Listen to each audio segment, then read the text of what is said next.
multiplying whole numbers with fractions and fractions with whole numbers.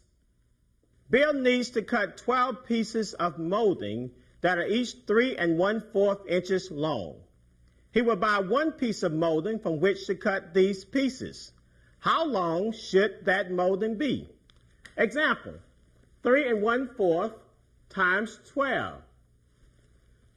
We're going to perform this operation on the calculator.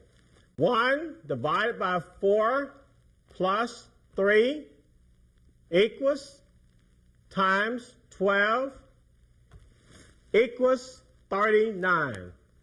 Therefore, 3 1/4 times 12 equals 39.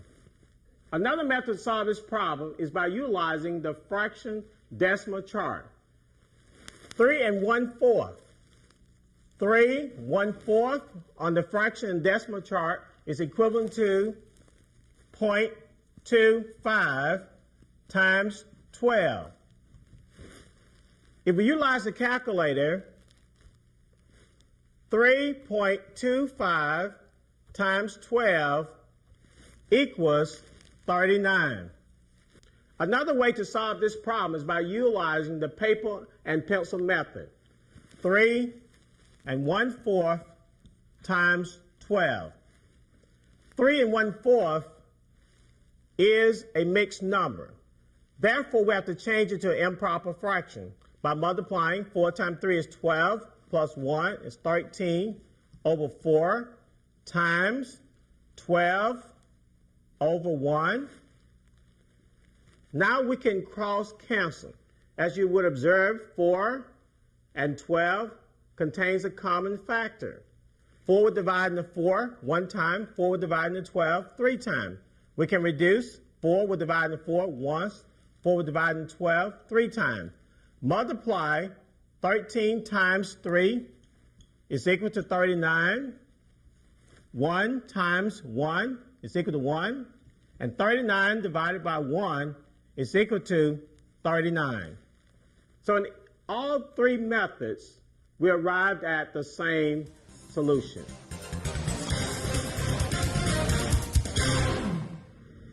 This is a brochure that I had printed, and it's a 4-color brochure, and it's printed on both sides, as you can see, and it was done on this press. This press is capable of printing 15,000 pieces per hour. How many pieces can be printed in 2.5 hours? Let's do the math.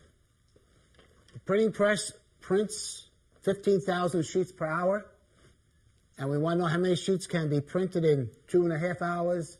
Now you know again that it's 2.5, but we just want to use the calculator. In case you ever want to figure something like 2 3/16 or whatever number that you don't know, so we'll just use the calculator to show how it's done. Want to make sure the calculator is cleared. Let's put in the 2.5 first. Divide 1 divided by 2 equals plus 2 equals times 15,000 equals. So it's 37,500 sheets. And as you have seen on that video, that printing press is really cranking out those papers. So in 2.5 hours, it could print 37,500 sheets of paper. This is a large crane. Notice the heavy counterweight in the back of the crane cab. If the operator of this large crane earns $37.25 an hour, and he worked 45.5 hours for the week, how much did the crane operator earn for that week? Let's do the math. The crane operator earns $37.25 an hour. He worked 45.5 hours. The question, how much did the crane operator earn for that week? Now, a normal week is 40 hours. It's 8 hours a day times 5 equals 40 hours. That's a normal work week. And the federal law requires anything over that, you have to pay overtime. And overtime is 1.5 or equals 1 1/2 times the rate. In other words, if you make $10 an hour, regular time you earn $15 an hour for any hours you work over 40 hours in a week. So the crane operator worked 45 1/2 hours, so we have to take 45 1/2 minus 40. That gives you 5 1/2 hours. So the crane operator worked 5 1/2 hours overtime, and that's at time and a half. So we have to multiply 5 1/2 times 1 1/2. And with the calculator, we could do that half in a calculator, but you should know what 1/2 is. So it's 5.5 times 1.5 equals.